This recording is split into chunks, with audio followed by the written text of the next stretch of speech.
Mitropoliti i Korçës përzgjidhet kryepeshkopi i Kishës Ortodokse Shqiptare, apo jo? E kemi thënë edhe më herët, korçarët nuk prisin bëjnë kandidaturë tjetër përveç se peshkopit tyre të ishte në krye të Kishës Ortodokse Shqiptare. Ishin të sigurt që do përzgjidhej? Po, them se po, gjithë pothuajse opinionin i besimtarëve ortodoksë në Korçë ishte që nuk mund të konsiderohet tjetër person përveç Johanit në krye të Kishës Ortodokse.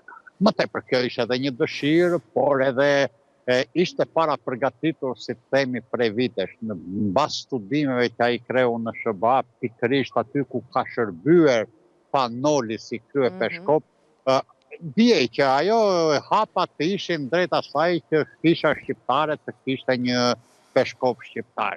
Por edhe gjithë rrugtimi i prej vitit 1998 që është zgjedhur si mitropolit i Korçës, të themi sepse ai përveç ndërtimit të objekteve të kulteve dhe rritjes së besimit ishte, si thua, i deklaruar një tip panolisti.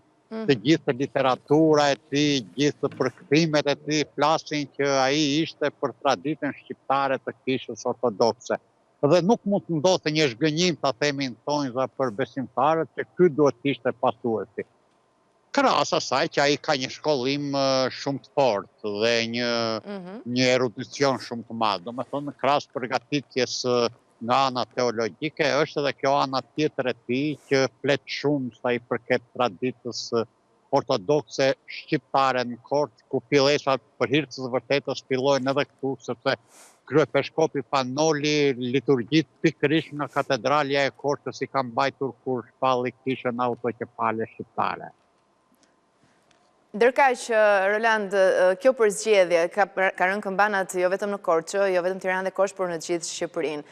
Si është pritur nga besimtarët e tyre? A ka patur sot besimtarët të cilët kanë qenë pranë Kishës Ortodokse, katedrales? Po sot është ajo dita e Kreshmës dhe sot pasi është kryer ky ritual të gjithë janë larguar, por këtu ceremonia pritet të jetë e madhe pikërisht më 29 mars, ku përveç asaj që pronësimi do t'i bëhet në Kishën Ortodokse, pikërisht në të gjitha katedralet e Shqipërisë do të ketë ceremoni të veçantë.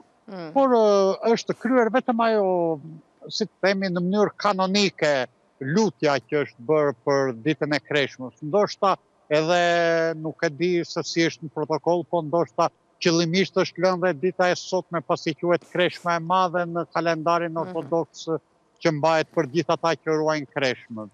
E kuptoj. Mirë, Roland, faleminderit për këtë raportim. Faleminderit, ditë mbarë.